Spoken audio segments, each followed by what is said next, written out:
Star of The Crown, Olivia Colman, and actor Adrian Lester are supporting a call from Amnesty International that everyone in the country should live in a home free of black mould. The pair feature in a campaign film about a mother whose daughter dies as a result of poor housing standards. A new law was brought in to protect people living in social housing after 2-year-old Awab Ishaq died in Rochdale after he was exposed to mould.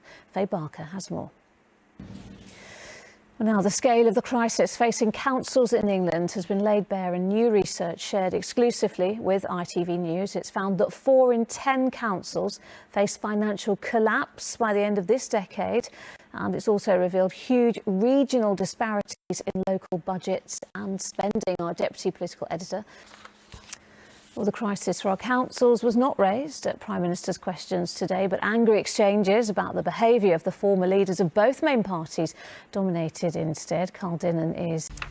But first, thousands of farmers from across Wales have descended on Cardiff Bay today to protest against the Welsh Government's future subsidy plans. The Sustainable Farming Scheme will require farmers to ensure 10% of their land is set aside for trees. Well, Rhys Williams is. Now, when it comes to potty training our children, whose responsibility is it? A new poll shows up to half of parents don't think that job is solely up to them. The report by a charity looking at reception-age children in England and Wales found that some teachers are having to spend as much as 2.5 hours a day supporting those who aren't school ready, and that includes not being toilet trained and struggling to hold a pencil. Stacey Foster reports.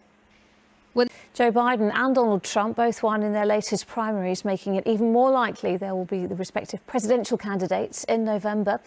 I'll be back tomorrow lunchtime, but that's it for now. Mary is here with the evening news at 6:30. The news where you are is next. Bye-bye for now. Still ahead this lunchtime. Finally, the British staple that is quickly becoming the new wave in France. While the croque monsieur may well have dominated French palates for many years, it would seem the humble cheese toastie is gaining in popularity. It became the unlikely star of a cooking contest in Paris, challenging all perceptions of cheese supremacy. Layla Hayes has more.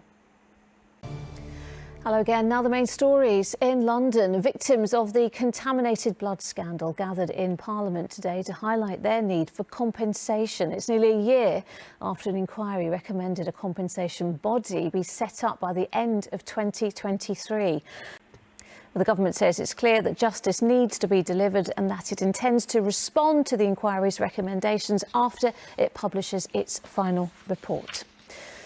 Next, ahead of another big anti-war protest against the Gaza conflict, organisers have said they will continue to march for an immediate ceasefire. Great Ormond Street has written to the families of all children treated by one of its former surgeons after concerns were raised.